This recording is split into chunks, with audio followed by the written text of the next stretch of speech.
Okay, hello everybody. Welcome to your favorite Bronze Age Spider-Man podcast. Here comes the Spider-Cast. I am your co-host, Michael, and as always, I'm joined by Joshua Mervell, and today we're going to be talking about Spider-Man comics from June of 1983. That's right, we're back to the regular monthly Spidey comics, and to celebrate, we have a very special guest.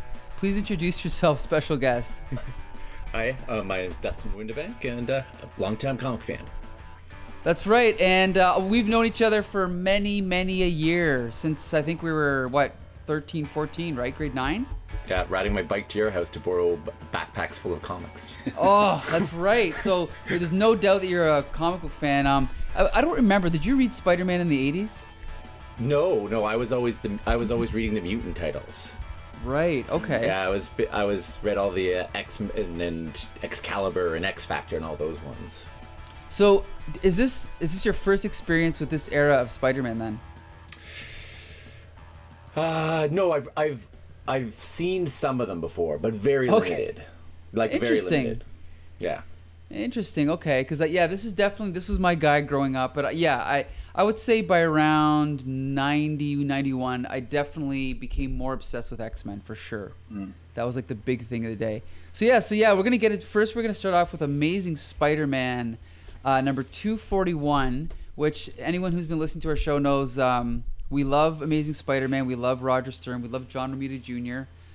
Before we jump into this, Dustin, are you familiar with Roger Stern's writing from anything else? No, not really. What else is he really known for?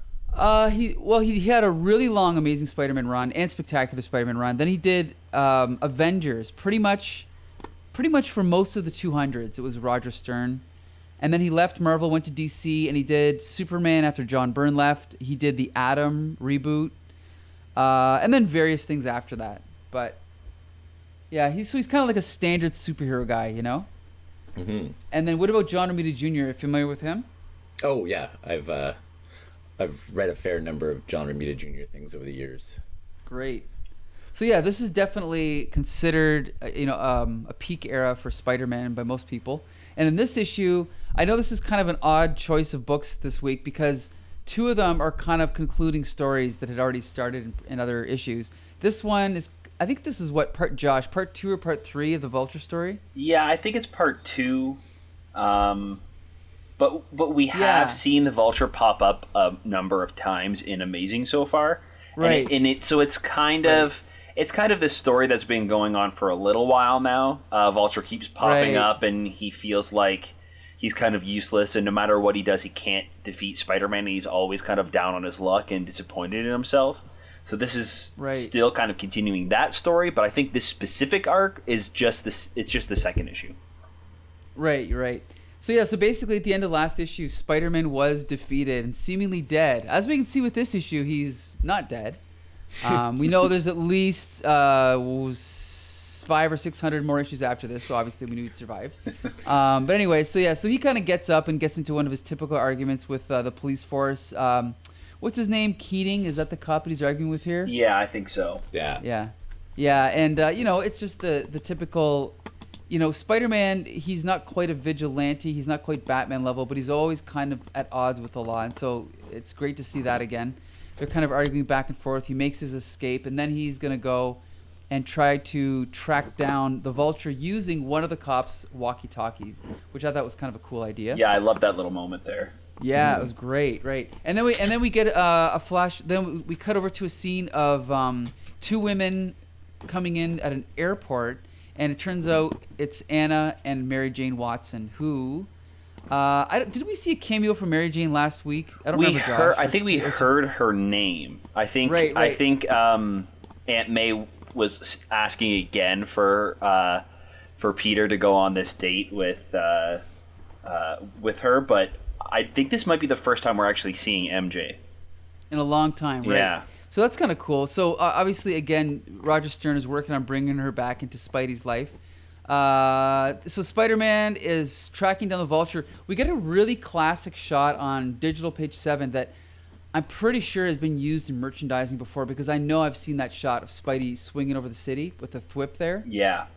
I've seen that before, so it must have been used. But anyway, so he's flying over the city, and I kind of like this fact that they took the time to consider that he cannot swing over to Staten Island because it's so far away, right? There's no way to get there, so he's got to hitch a ride on the bottom of these helicopters, which I thought was a cool detail. Well, another detail about his like triangulation in on the Vulture is he's got a Spidey tracker, but his Spidey sense isn't able to track it far enough. That's why he's using the radio. So he's got both going on. Right, very cool. Yeah, I love those little details they add in because it gives you story. It gives you story ideas, right? Like just adding that slight extra element of realism is pretty cool. Yeah. And so then he tracks down. So then the Vulture is making his way to this secret hideout in this like a old barn, and he ends up going inside, and Spider-Man follows him. It's a pretty cool scene where he crawls his way through, and basically, as he's going through, we get this nice little close-up of the walkie-talkie because we know that's going to come in later. And then we cut to the shot of how of this guy who's tied up in this light, and Vulture is giving him the shakedown. And basically, we now learn, I believe for the first time, the full origin or the backstory of the Vulture, and it's pretty interesting because I guess he had this. So Adrian Toomes started this business with what's his first name? Bestman? I don't know his first name. I can't remember. It's in here somewhere. Oh, Greg. Greg Bestman. And so basically they're working together, and Vulture's working on this this electromagnetic harness that's going to help him fly. And they have this little conversation where the guy's like, oh, profits are at 5% this year, and I'm blah, blah, blah. And so, right at the bottom of the page, we what's his name? Adrian Toomes, the Vulture, or the future Vulture, goes into this room and finds out by looking at the paperwork that actually their profits are at 50%. So the guy's obviously lying to him, so he gets all pissed off at him, and then what ends up happening here? He realizes he has like super strength, which is weird. That's where you realize. So we don't know why. I found that interesting. They just somehow the electromagnetic fields of the flight harness have energized my body, and that's it for that's it for.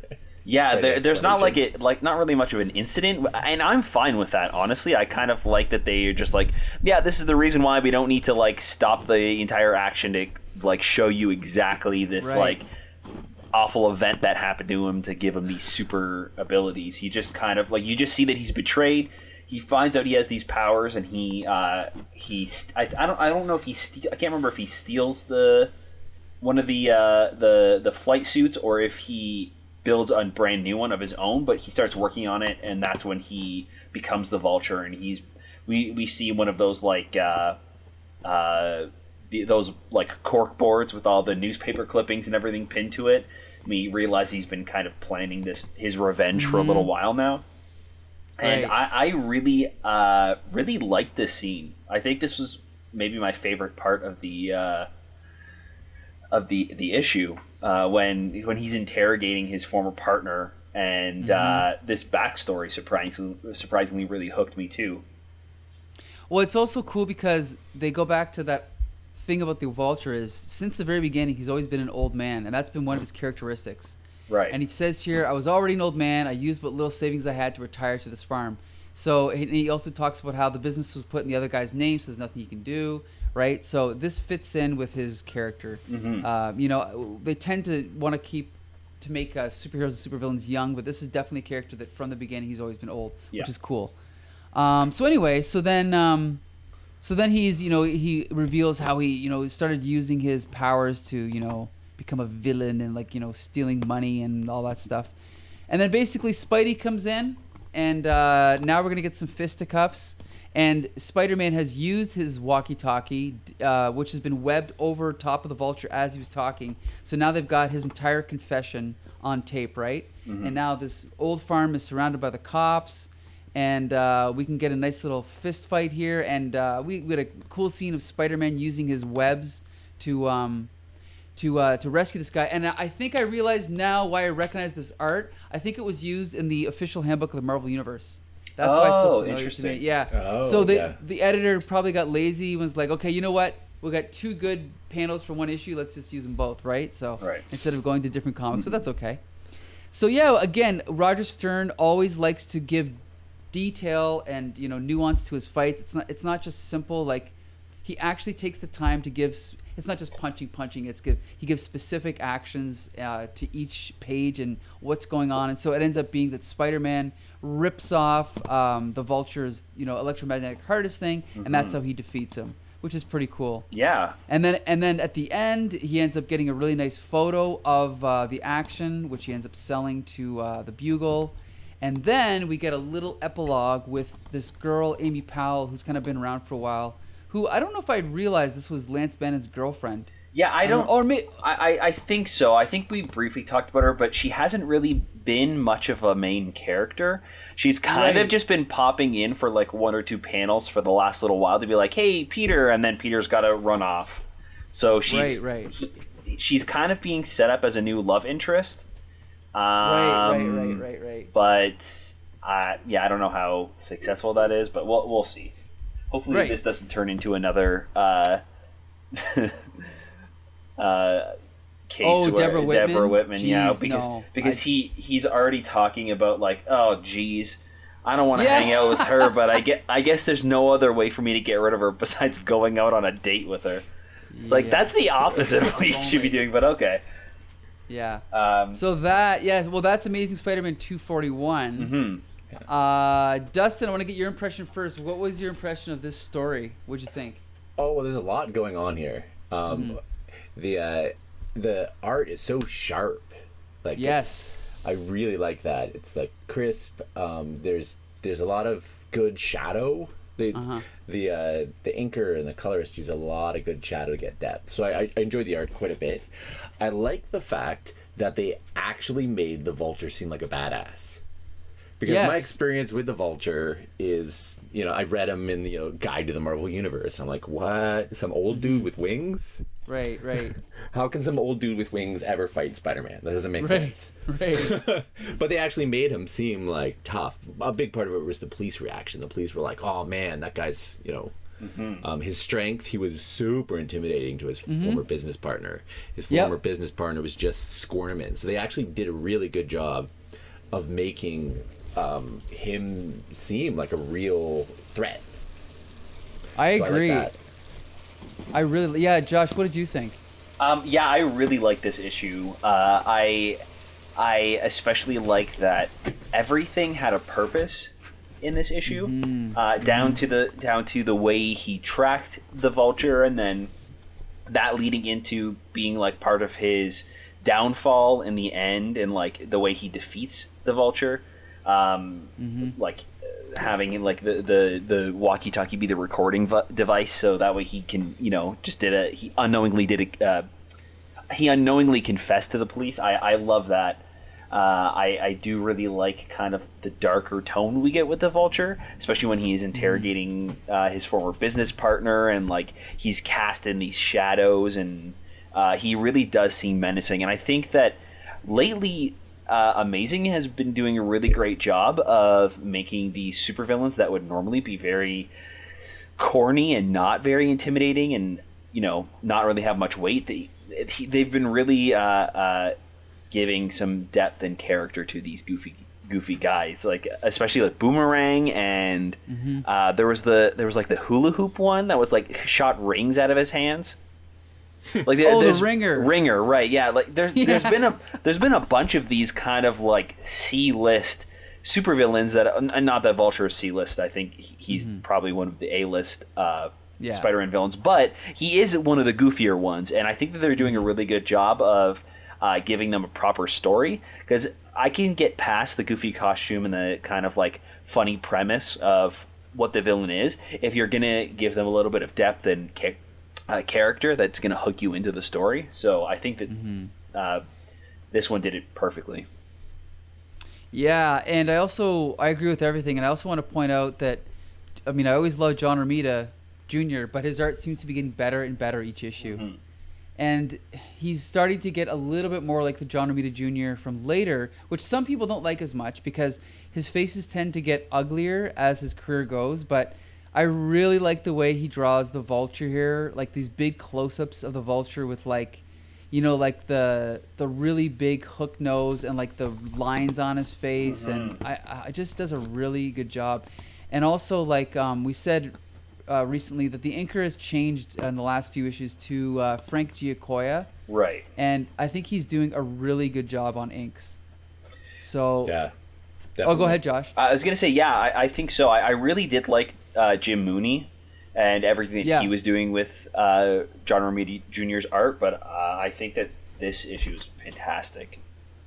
Yeah, I love Jim Mooney too, but Frank Giacoia might be a better fit for John Romita Jr., right? Yeah, like this. And that's the thing. Sometimes I don't know if I'm just in a good mood or what, but sometimes when I'm reading Amazing Spider-Man, I'm just loving it. I'm like, I don't know if it's just like a sunny day or it's just a really good issue, but I'm loving this. It might also, I mean, I guess spoiler, it's not really much of a spoiler if you've been listening to the episode so far, but it might just be because the other two issues are always kind of bummers.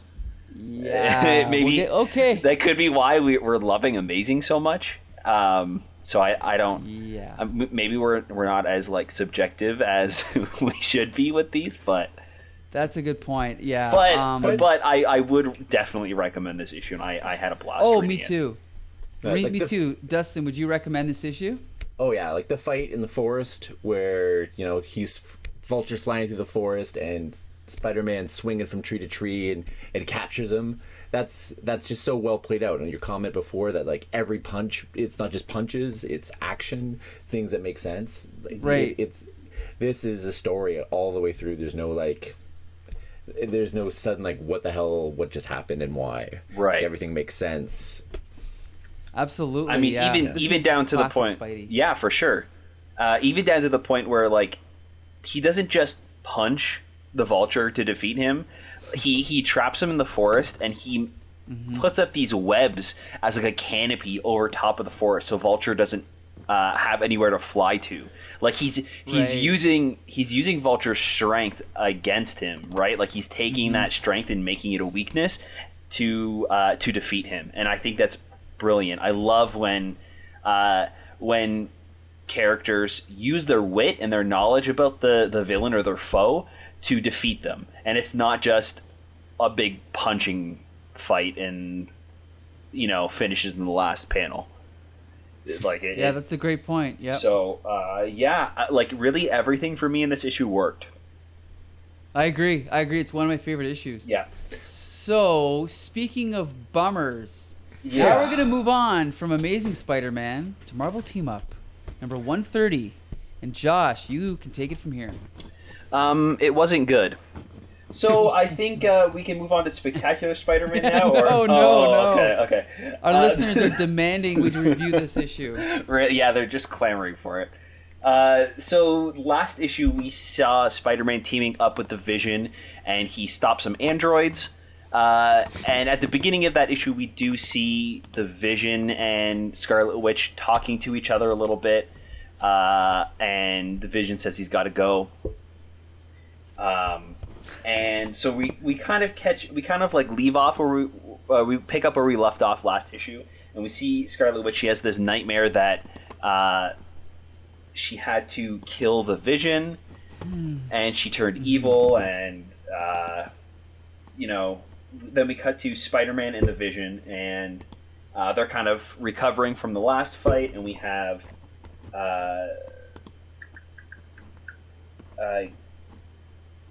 oh my goodness, what's his name? The reporter. I don't remember. I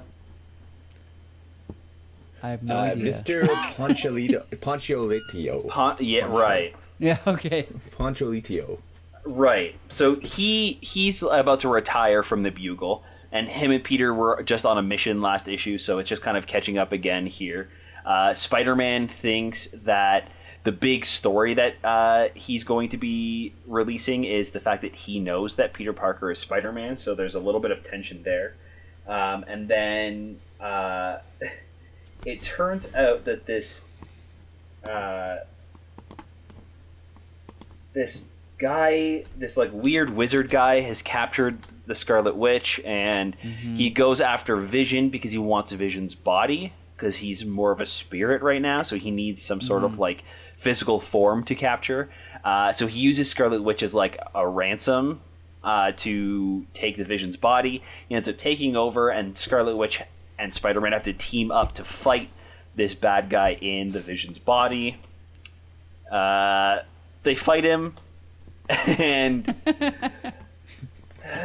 yeah, I don't know. It's another. There's a lot of punches. There's a lot of just punching. Not much else happens.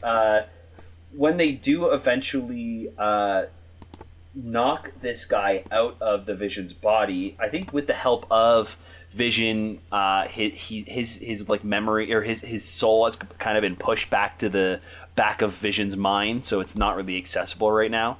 So he's still kind of having this like interior fight with this sorcerer. Mm-hmm. And the Vision's stopping him from attacking Wanda. Right. And once he's finally pushed out, he takes the form of this stray dog. And at the end, he decides that he'd rather die and like fade into nothingness than be in the body of a dog. So he just jumps out, and that's that. Also, the reporter guy has figured out Peter Parker's Spider-Man, but he's decided he's not going to tell anyone. Right? Yeah, he doesn't. I don't think he comes out and really says it, but he kind of winks, wink to Peter Parker. Right. Is like, yeah, I don't really know. Let's say I knew who Spider-Man was. That's what my story maybe would have been, but I'm not going to run that story. Right. This Spider-Man's too important. Yeah. So before we jump into it, Dustin, I want to ask you, are you familiar with the writing of Jm Dematteis? I don't think so. The name sounds familiar. Well, okay, from your era, or our era, he would have written Justice League, the funny Justice League, with Blue Beetle. I totally read the funny. Yeah, like, he the was one the that led up to dialogue. the Max Power stuff, right? What's that? Or the one that led up to, yeah, I read those ones. Yeah. And then he also did Moonshadow, I think, for...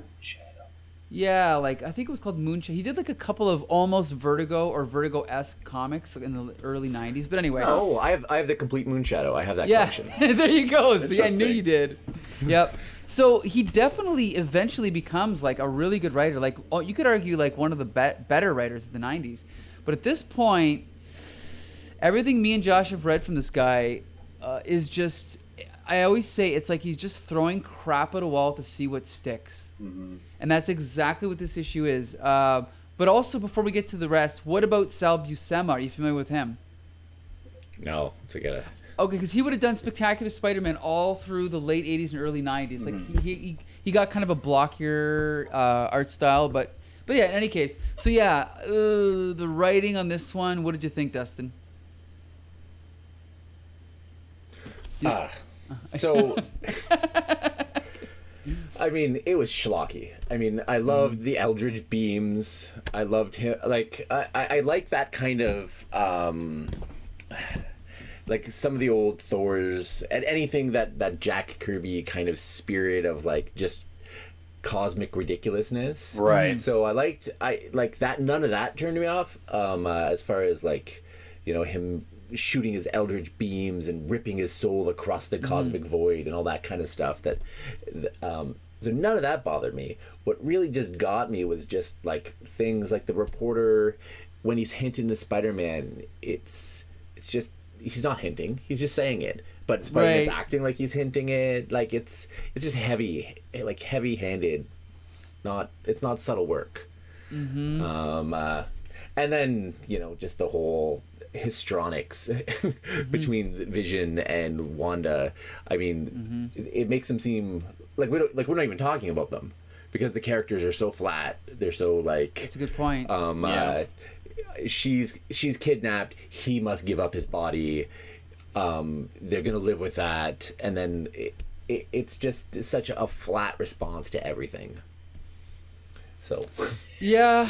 Everybody kind of seems a little bit out of character too. I feel like Spider-Man, even like at that point when he does show up and he like presents that ransom, like, hey, I've got Scarlet Witch. If you try to stop me and you don't give me the body, I'm going to kill her. And Spider-Man just jumps in and like starts fighting the dude, and Vision has to like hold him back. Like that also doesn't seem like Spider-Man to just like jump in without thinking about it first and just like run Right. straight to fighting.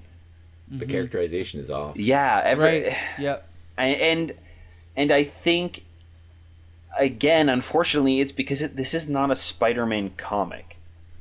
Like, Spider-Man is in every single one of these Marvel team-ups, but it's never his story, and he is just thrown into it. He doesn't have a place or reason to really be here. He doesn't add anything to the story. Right. Like, Well, and also I think Go ahead, I yeah. think it might have even been more interesting if Peter Parker was here instead of Spider-Man, and we could start the issue off where, you know, Spider-Man swings off into the forest, and then Peter Parker comes back and like, whoa, what happened? And, you know, they catch up, and then by the time this guy comes, he doesn't have enough time to slip away to turn back into Spider-Man. He's got to try to like help out the Vision and Wanda, you know, beat this weird sorcerer as Peter Parker. Like, Yeah. because Reporter there. right, because Spider-Man doesn't do anything. He just punches and then he gets knocked out. Like, that's really what happens. I don't like, he doesn't add much to the story. So I think having a little bit more weight, where, you know, he's trying to figure out a way to slip away for a couple of seconds, or, you know, he can't, so he's got to figure out a way to help as Peter Parker without giving himself away. I think that's more interesting and would have added something to the story, and there's like reason for him to be there besides punching and failing.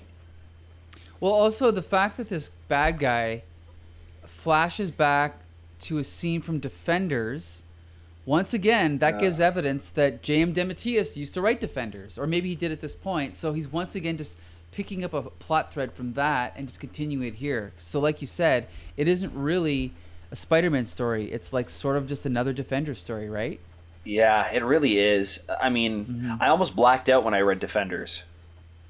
Yeah, that was rough. Yeah, Dustin, don't overdo it. Like, so I'm sure that the early Defenders are good, but the ones we read by Jm Dematteis are terrible.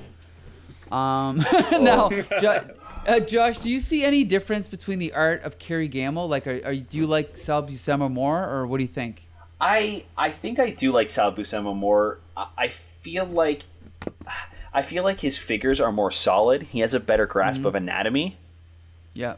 Yeah. I think the inking is fine again. It does have that, like, you know, classic feel to the art. So I definitely enjoyed it. There wasn't... it's been a while. I read this one first, I think, trying to get it out of the way. So I don't remember... I don't remember anything specifically standing out as not working. Sure. Everything seemed pretty good to me, art-wise. Yeah.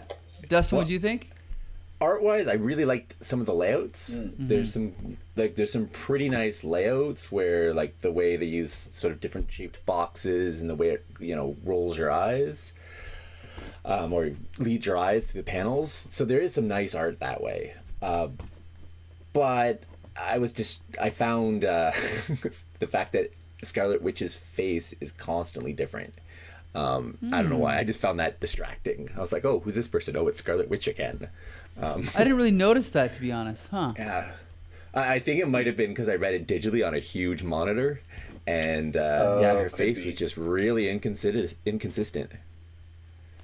It's funny because, if anything, I would think Sal Buscema's faces all look almost exactly the same usually. But so that's an interesting criticism. But yeah, I don't know. This is definitely not his best work, but he's just a master storyteller. You can almost never complain about his storytelling. It's always so clear, you know? Mm-hmm.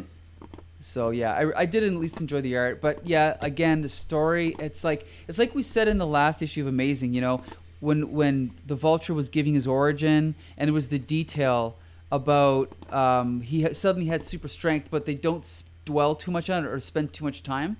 This is the opposite. They spend too much time on everything, and it's like you're reading it, and again, it's like a, you know, you try to push two magnets together and they're like forced apart. Right. Your brain is forced out of the comic book. You don't want to read it, but when you read Amazing Spider-Man by Roger Stern, you do want to read it. You know, that's what I find. Right, because things just.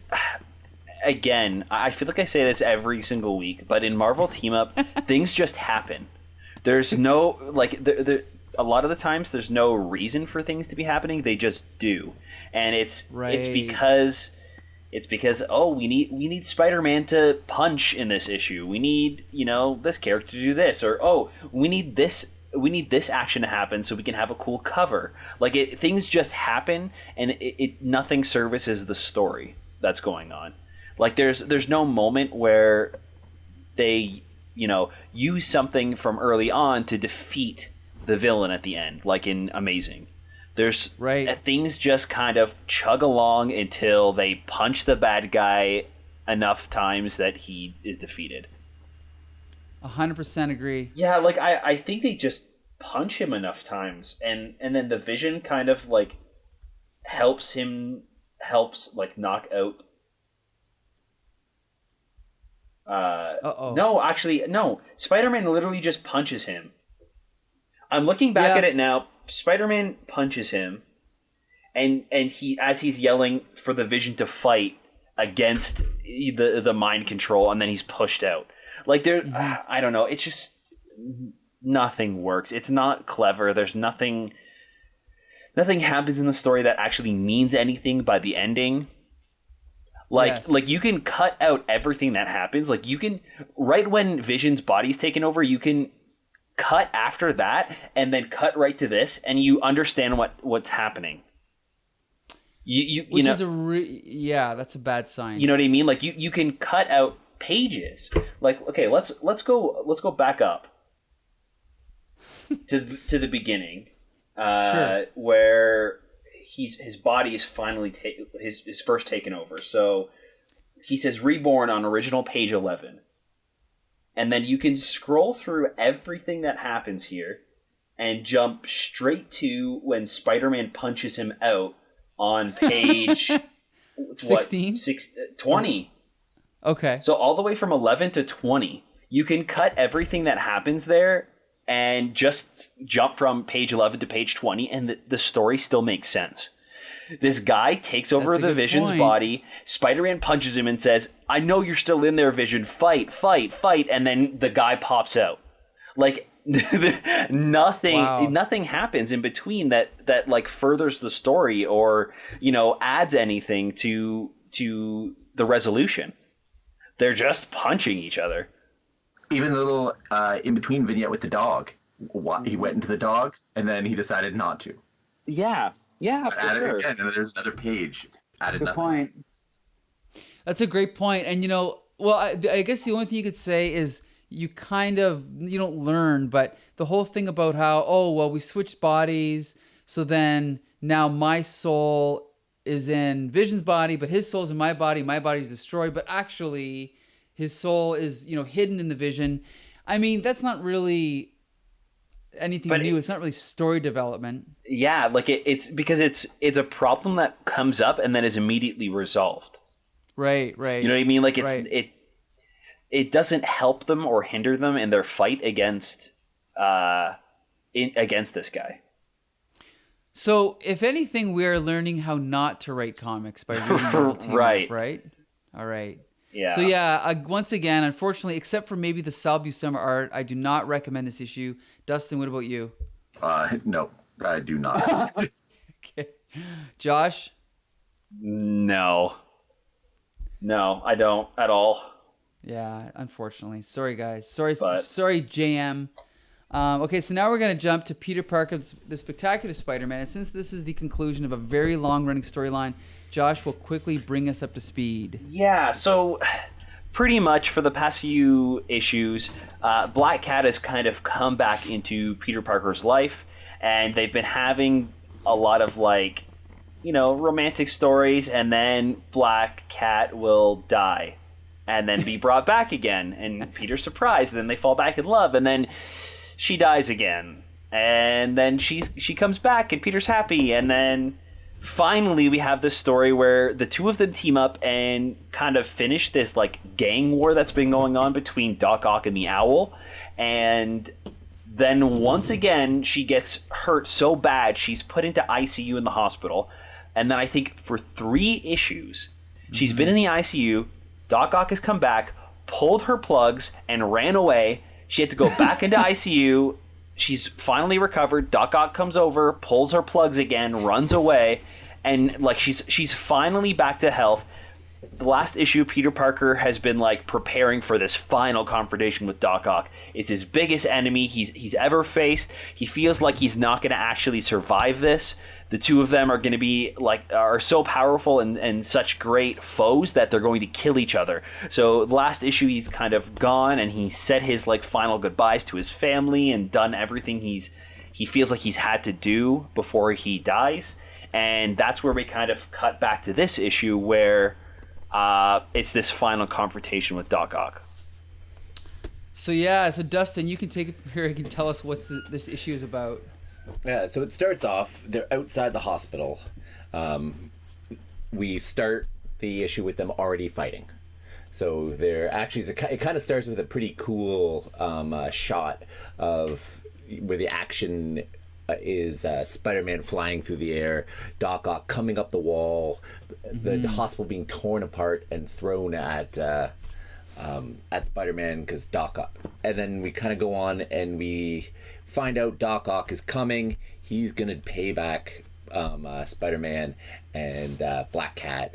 He's going to get his revenge, and he's going to finally kill Black Cat. So that's pretty set up pretty quickly. You know, by page 2, that's been like set up. You know, he's here to kill Black Cat. Spider-Man's going to stop. And there's a lot of it, basically Spider-Man just putting himself in front of Doc Ock to stop him. Mm-hmm. But then there's also a lot of Spider-Man retreating. Mm-hmm. There's some interaction with the police officers who are the special agent and a number of uniformed cops who are helping Black Cat get out of the hospital so that she's not at risk if Doc Ock gets in. They sort of crash through the hospital. There is kind of a little throwaway line saying at least Doc Ock's not going after innocents, like civilians. He's just there for Black Cat or him. Right.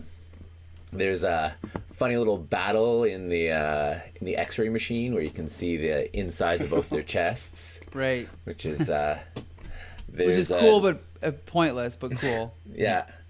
There's another kind of cool but pointless. Doc Ock decides, well, maybe I am going to go after the people now, and grab cut some elevator lines and hold some people in an elevator ransom. And Peter does the standard, like, stop the falling elevator with his webs and strain his, like, every muscle in his body to protect them. The fight just continues rolling through the hospital with things being smashed. Lots and lots of collateral damage in every panel. There's people falling. There's carts getting knocked over. They catch up to the police officers as they're like loading Black Cat in the ambulance to take her away to get healthy at a less dangerous hospital. They pull off, and now we're into like a chase scene. We've got the like special detective in her convertible in the ambulance going down the highway, and Doc Ock using his like legs as sort of like strider legs for a high speed chase, and Spider-Man, of course, web slinging to keep pace. And that goes on for a while. There's a couple variations. A couple people almost fall. Eventually, Doc Ock takes a tumble. There's so they kind of get off the chase now, and they fall into some railroad tracks. And Spider-Man pulls Doc Ock in front of a train, which I find to be a weird move on Spider-Man's part. Yeah.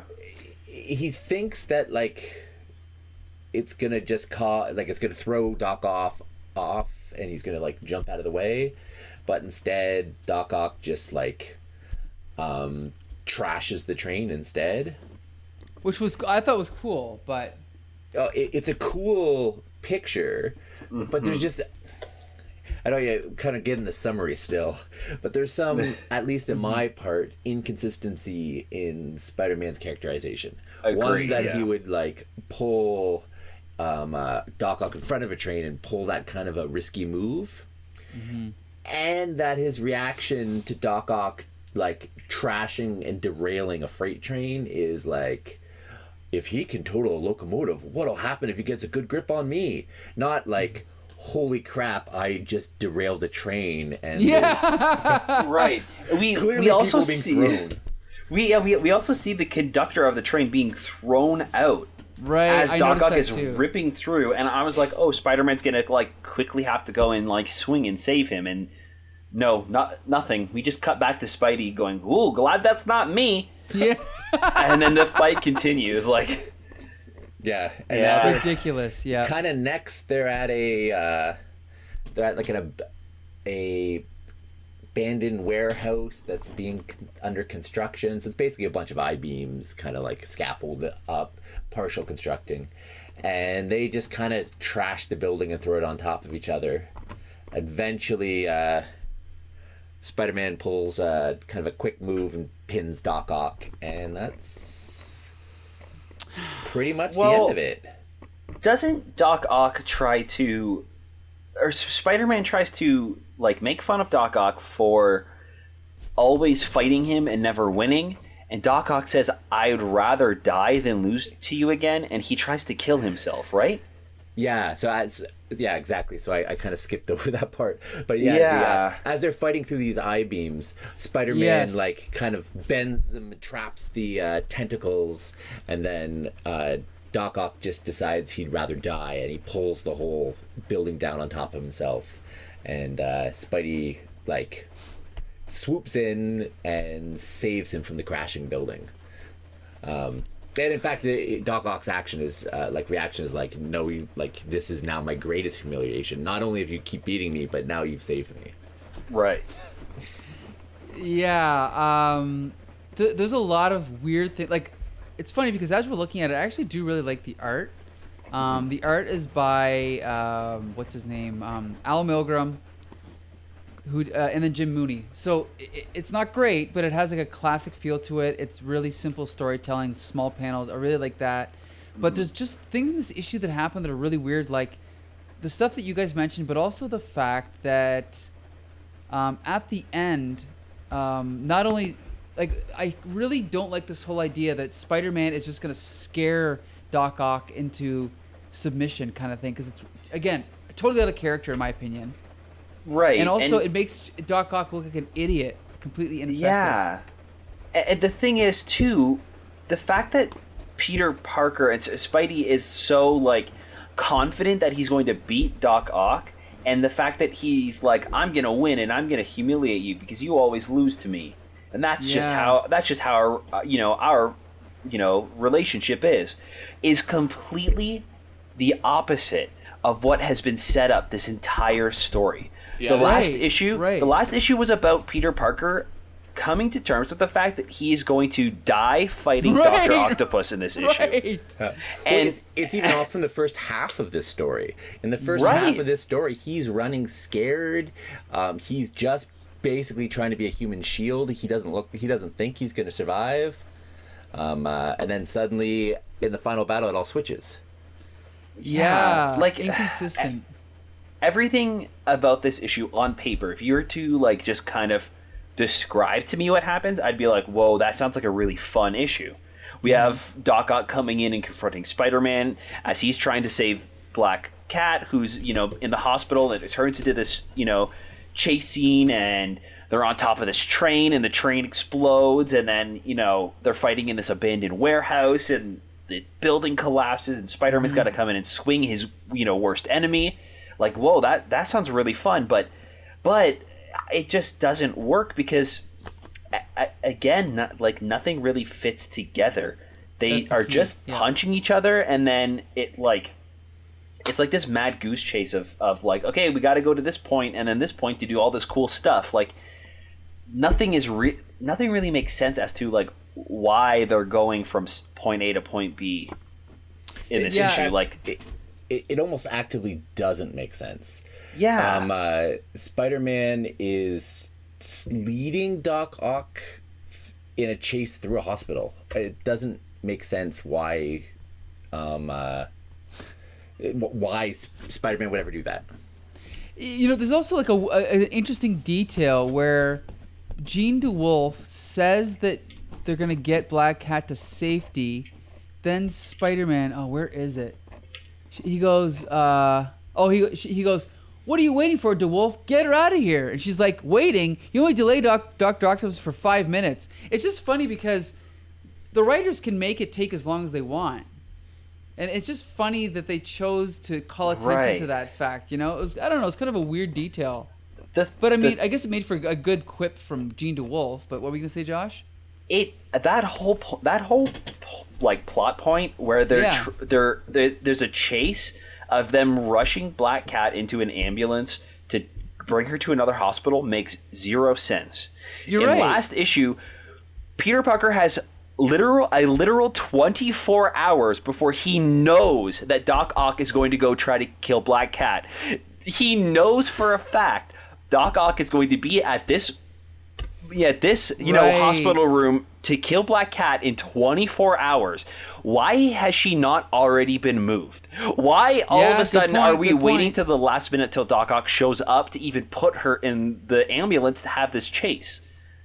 That's a great point. And the reason is because it's cool. We're going to have this cool chase where, Black Cat's rushed into an ambulance and we have this chase through a city. Like, that's the reason why this is happening, is because it's going to be a cool moment.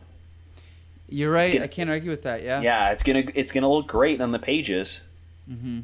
So. And the thing is, it does look great. I just wish that it made more sense. Yeah. I don't know. It strikes me as it needs some editing. Yeah. And that's the thing is that this series was being drawn by Ed Hannigan, and when it was, the plot seemed so much more succinct and just interesting and original. And now it just, unfortunately, since he's left, it just seems like what's his name? Bill Mantlo's treading water. That's what I think. Right. It almost feels like Amazing and Spectacular have swapped. Because when we started this podcast, when we started reading in issues from 1980, the Amazing Spider-Man felt like the more poppy, like light-hearted stories, and Spectacular was kind of like the more gritty street level. Right. Kind of like, him dealing with the mob and stuff. And now it's almost like it's reversed. We're getting some more like sophisticated dark stories with Amazing, and then Spectacular's kind of the one that's turned into this like slugfest where, we're just gonna have these characters fighting each other and do some cool action. Do you think it's because Roger Stern was writing Spectacular and now he's writing Amazing? Probably, yeah. Yeah, it's probably that, yeah. It's weird, though, because when Roger Stern was on Spectacular, he, I think, was with Ed Hannigan, too. I can't remember. We should research that. But yeah. But he fit perfectly, and now he's with John Romita, who was with Denny O'Neil, but now it's like a new thing. But it is poppy, but it's also got the grittiness, so... Yeah. It's interesting, Dustin, if you ever get a chance. We started in 1980, like I think it was Amazing 205, and went straight through, and it's just been really cool to see the evolution of how Spidey changed over the years, Mm-hmm. Oh yeah. Yeah, the only thing that hasn't changed is Marvel Team Up. Yeah, Marvel Team Up's been crap no matter what. So yeah, what did you think of the art in this one, Dustin? So I liked the art in Amazing Spider-Man better, and just put that out. But there was, I'd almost describe the art as ambitious. Okay. There's a lot of scenes where they're just pushing, the web slinging and Doc Ock flying through the air with his tentacles. There's some really interesting things going on. There's also just a lot of collateral damage. Just things being smashed.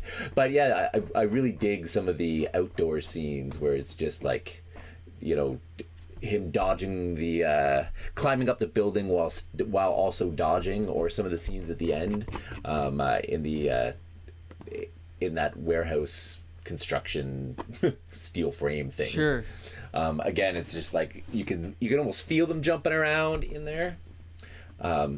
But I gotta say the art's almost more like it's ambitious, but sometimes that's when you look at like the big sweeping. But when you look at the details, you're like, the details on faces and stuff like that don't pull you in, especially reading on a big screen. Yes, it might be the difference between the breakdowns by Al Milgrom and the inks by Jim Mooney. I don't know. As I was going through it, I did find myself. It's hard to explain what I mean, but it's like the experience of looking at the art was enjoyable, but like you said, when you break it down, you're like, that doesn't quite look right, the anatomy, but there's definitely some good shots. And I mean, Al Milgram's not a great penciler, but like you said, he was ambitious. Like, he drew that shot of the X-ray machine, even though it doesn't contribute anything. It's still, I guess it's a cool shot. I think that it's. I think the thing is, there's not necessarily a lot of like substance. Like there's not a lot of like. It's not technically always great art, but it's always fun. I think. Right. And I think that's the thing is the art is always really fun. The poses are really great. The action that's happening is fun. Like everything also seems a little bit like almost iconic, where like Doc Ock when Doc Ock uses his arms to like burst that train off of the tracks and everything is like I don't know if I've read this before, but I feel like I've seen that moment. Right, like it just feels like an iconic moment. Same with the building collapsing on Doc Ock and Spider-Man having to like swing and save his worst enemy. That seems like just like a classic superhero moment. And it almost actually, now that I think about it, it might be because it kind of reminds me of Spider-Man 2, the Sam Raimi Spider-Man. We have the Doc Ock Spidey fight on the train as it's moving, and that whole fight we have at the end when the building collapses on Doc Ock and he's got to hold this thing up, and it's like him and Spider-Man saving each other. I don't know. Maybe that's why. Maybe it's just because like I've obviously seen that before reading this, so like it just makes it feel iconic and familiar, but. There's definitely moments that really work. I think it's just that those moments don't connect well together to make a good overarching story. That's a good point, yeah. It actually seems a lot to me like the last third of a movie, of a like superhero movie, where you're like, wait a minute, why are the characters suddenly not caring about collateral damage anymore? Why are the characters not like, where the character, but it's just nonstop action, it's nonstop cool scenes, it's nonstop like that. It really does, like, this could be the storyboarding for the last third of a Spider-Man movie. You know what's funny is, though, even if you go back 2 issues, it felt like the last third of a movie. It felt like the last third of a movie for like 6 months, So it's like, I don't hate this issue, but I'm definitely glad that this story is finally over. That's all I gotta say. I hope. Yeah, no, I checked. It's definitely over. Oh, okay, good. And I do know that couple years down the road, I don't know how permanent this characterization is, but I know that at one point Dr. Octopus was scared of Spider-Man, and he was so scared that he would freeze up every time he saw him. And again, look at the way Roger Stern did the Vulture in Amazing this week, and that's how you do a supervillain. Right. You never want, like, your supervillain has to be scary, and the hero has to be scared of the villain, or else what's the point, right? I don't know. Superheroes 101. So yeah, I would give a mild recommendation to this issue. It's not great, but it's, again, I always enjoy reading it, but it's not a great comic. Dustin, what do you think? I would agree. Yeah, there's I wouldn't warn people away for sure. Like, yeah, go ahead and read it if you feel like it. All right, Josh, what do you think? Yeah, I kind of feel the same way. I really do like some of the action that's happening, and like the art in time at times really shines through, but it's there's not a whole lot of substance when it comes down to the story. So I know I'm very like 50-50 on this one. I don't think I would tell anybody not to read it, but I wouldn't go out of my way to recommend it either. Right. So I agree. All right, well, that unfortunately wraps up this week's issue of Here Comes the Spider-Cast. We want to thank you for joining us, Dustin. Oh, thank you. Oh, I've got one interesting bit of trivia. Sure. Oh, Lance interesting. Bannon, who is like on the last page of Amazing Spider-Man. I was like, who the hell Yeah. is this? Because I'm not too familiar. He's from Chatham, Ontario. Official backstory. Interesting. How is that? I don't know. Do they say that like in a comic? It's from the Marvel the guide. He Wow. he grew up in Chatham, Wow. Ontario, and moved to New York to work in the Bugle. Well, maybe I hope we come across that in our Here Comes the Spider-Cast readings. That's really interesting. Yeah. So yeah, Dustin, if we didn't scare you away, we'd love to have you back again someday soon. Yeah, that was great. I would love it. Awesome. All right. So Great. yeah, for sure. So Josh, you can take it from here. Yeah, we also want to thank you guys for listening. If you like the podcast, it really helps when you leave a review over on Apple Podcast, or if you drop us a comment or a tweet.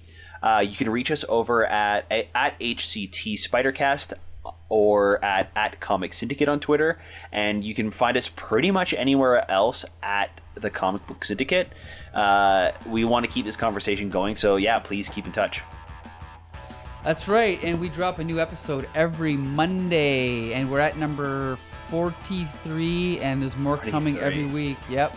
Or yeah, 42 or 43. I guess it's 43. I think this is 43, yeah. You're right. Yep. So until next Monday, this has been Here Comes the Spider-Cast. All right, see you then.